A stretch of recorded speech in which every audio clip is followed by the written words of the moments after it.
먼저 실적부터 살펴보겠습니다. 매출과 EPS 모두 시장 예상치를 크게 상회했습니다. 특히 회사가 제시한 다음 분기 가이던스 역시 시장 기대치를 웃돌았습니다. 실적이 좋을 수도 있다는 예상은 있었지만 실제 발표는 그 기대를 넘어서는 수준이었습니다. 실적 발표 이후 시간의 주가가 강하게 반응한 이유도 여기에 있습니다. 시장에서는 단순히 지난 분기를 잘 보낸 기업이 아니라 앞으로도 성장할 가능성이 높다고 판단한 것입니다. 그 이유는 AI 산업의 변화에 있습니다. 예전 AI 시장은 모델을 만드는 학습이 중심이었습니다. 하지만 이제는 상황이 달라졌습니다. 챗GPT, 코파일럿, AI 검색, AI 에이전트처럼 실제 서비스가 빠르게 확산되면서 추론이 중심이 되고 있습니다. 학습은 일정 기간 대규모 GPU를 집중적으로 사용하는 작업입니다. 반면 추론은 전 세계 수억 명의 사용자가 24시간 서비스를 이용하기 때문에 메모리를 지속적으로 사용합니다. 즉, AI가 대중화될수록 메모리 사용량은 계속 증가할 수밖에 없습니다. 여기서 중요한 점이 하나 있습니다. 많은 분들이 AI라고 하면 GPU만 떠올리지만 실제 AI 서버는 GPU만으로 동작하지 않습니다. GPU가 계산을 담당한다면 HBM은 GPU의 데이터를 공급하고 D램은 서버 전체의 작업을 처리하며 SSD는 AI 모델과 데이터를 저장합니다. 즉 AI 서버가 늘어날수록 HBM만 좋아지는 것이 아니라 D램과 낸드까지 모두 수혜를 받게 됩니다. 이번 마이크론 실적은 바로 이 점을 보여줬습니다. 개인적으로 이번 발표에서 가장 중요했던 내용은 장기 공급 계약입니다. 마이크론은 장기 공급 계약이 크게 확대되고 있다고 밝혔습니다. 이게 왜 중요할까요?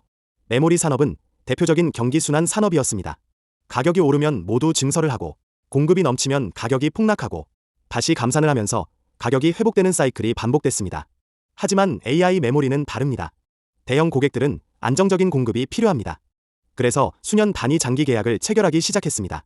이렇게 되면 기업은 생산 계획을 세우기 쉬워지고 가격 변동성이 줄어들며 실적도 훨씬 안정적으로 유지될 가능성이 높아집니다.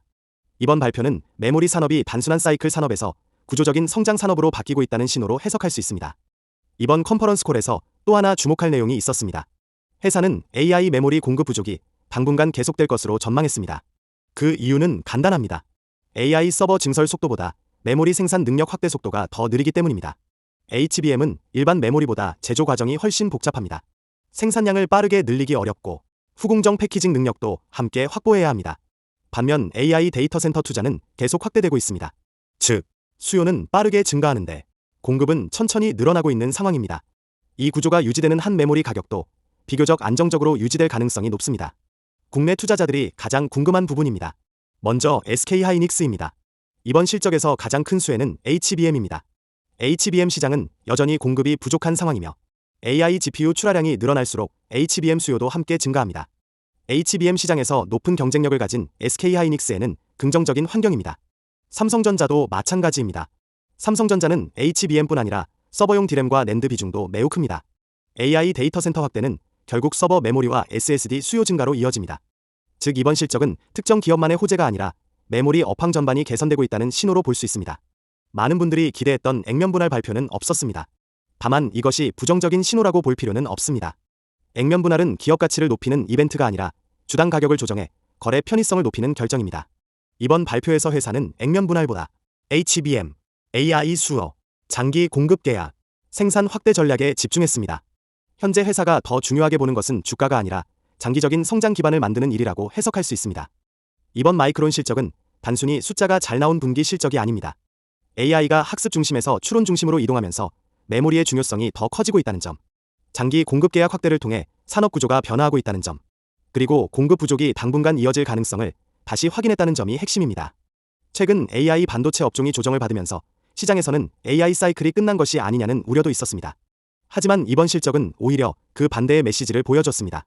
AI 투자가 계속되는 한 메모리는 핵심 인프라이고 HBM과 서버 D램, 낸드의 수요도 함께 성장할 가능성이 높습니다. 앞으로는 단순히 AI 반도체가 아니라 어떤 기업이 AI 메모리 공급망에서 경쟁력을 확보하고 있는지가 더욱 중요한 투자 포인트가 될 것으로 보입니다. 감사합니다.